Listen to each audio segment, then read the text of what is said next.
За бүгдэнд нь арай мөн төргий.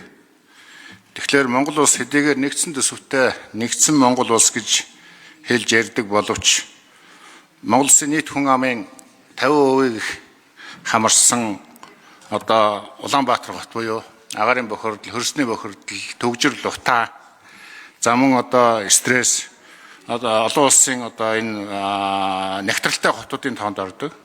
Гэтэл нөгөө талдаа хүн амын 50% энэ дэлгэсэн тэрлэг шиг Монгол гэж асар том газар нутагт 21 аймаг түүний зан сум сойронгууд оршдог. Тийм учраас энэ нөхцөл байдлууд нэг хуулийн эрх зүйн асуудлаар хэрэгжүүлэхэд маш хэцүү байдаг. Энийг та ер нь юу гэж хардаг вэ гэсэн асуултыг нэгдүгээр асуух гэсэн.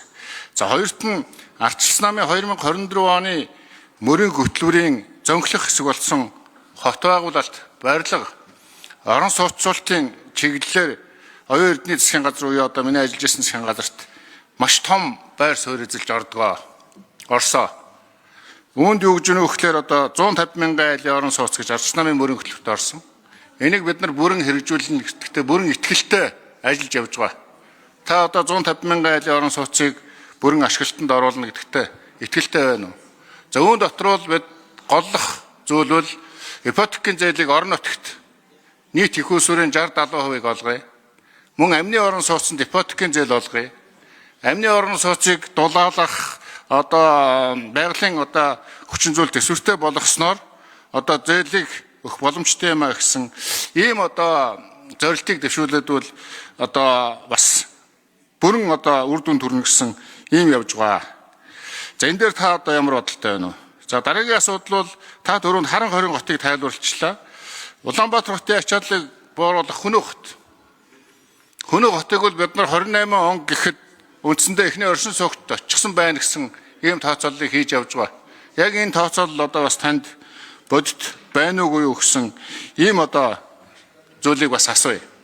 За дараагийн нэг зүйл бол мөн ардчилсан намын мөрийн хөтөлбөрөөс засгийн газрын мөрийн хөтөлбөрт нэлээд том байр суурь эзэлдэг бол нутгийн өөрөө удирдахсны байгууллага. Иргэдийн төлөөлөгчдийн хурал, аймгийн сумын иргэдийн төлөөлөгчдийн хурлын эрх мэдлийг засгийн газар хэд төвлөрүүлэн татсан.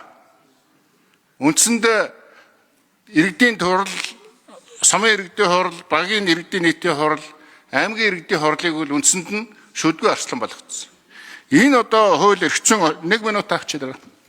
Энэ нөхцөл байдлыг та ер нь юу гэж харж байна гэсэн энэ асуултанд хариултууд авъя гэж бодож байгаа.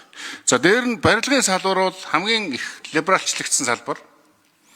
Тэгээ нөхцөл байдлууд юу гэхээр бидний хийж чадсан зүйл бол эхний ээлжинд гав гинжнээс нь маш олон хууль дүрм, журам өдөө төдөө алуун газрын хаалга татдаг зүйлийг боловлж үндсэндээ 5-7 хоногт барилгын салбарын тусгай зөвшөөрлийг бол шууд каск машинаас авах боломжийг бүрдүүлсэн. Энийний цаана бол асар их авилгал, хээл хавхуул буурсан, шат дамжлаг буурсан гэж ингэж үзэж байгаа. Цаашлбал барилгын салбарт энэ эрх зүйн орчныг илүү тодорхой болгох барилгын тухай хууль, хот байгуулалтын тухай хууль, үндэсний орон сууцуулалтын тухай хуулийг бид нар сая өргөн барих гээд бэлэн болоод ингээд үлдээсэн. Энэ үйл ажиллагааг цааш нь үргэлжлүүлж саяын бидний тавьж ирсэн зорилтонд 2028 он гэхэд хүрч чадах уу гэсэн асуултыг асууж байна. За хариулт өгье. Нэр дэвшигч. За Жамбын Батцуур гишүүн сайдын асуултанд хариулъя.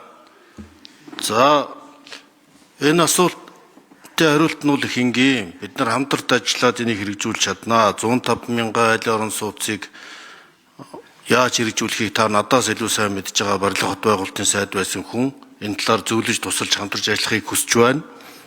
Энэ чиглэлээр санхүүжилтийн механизм, эрэлт нийлүүлэлтийн зохицуулалтыг орон сууцчлуулалтын банк байгуулах замаар шийдэх гарц гаргалгаа шийдлийг шийднэ. Энэ өөрөө үр ашигтай систем байна. Орон сууцны банк дандаа ашигтай ажилладаг. Солонгосын Күнмийн банк баха. Хувийн банк болоод явцсан. Тэгэхээр энэ нутгийн өөрөө удирдах байгууллагын эрх мэдлийг хөтөлбөрүүлж орон нутгийн хөгжилд саад учруулах биш. Орон нутагт ипотекийн зээлийн 18.9% нь олгодож явахад хүн амын тал хувь хөдөө орон нутагт амьдарч штэ. Ингэж орон нутаг шийдлийг гардуулж хэрэгжүүлэх юм болцоотой. За Улаанбаатар хотын бөөгнөрл, за энэ гэр хорооллын барилгажуулалт, за хөдөө орон нутагт төвлөрлийг сааруулж орон сууцчлалтуудыг нэмэгдэх бодлогыг нарийн тооцоо судалгааны үндсэн дээр хэрэгжүүлэх болцоотой.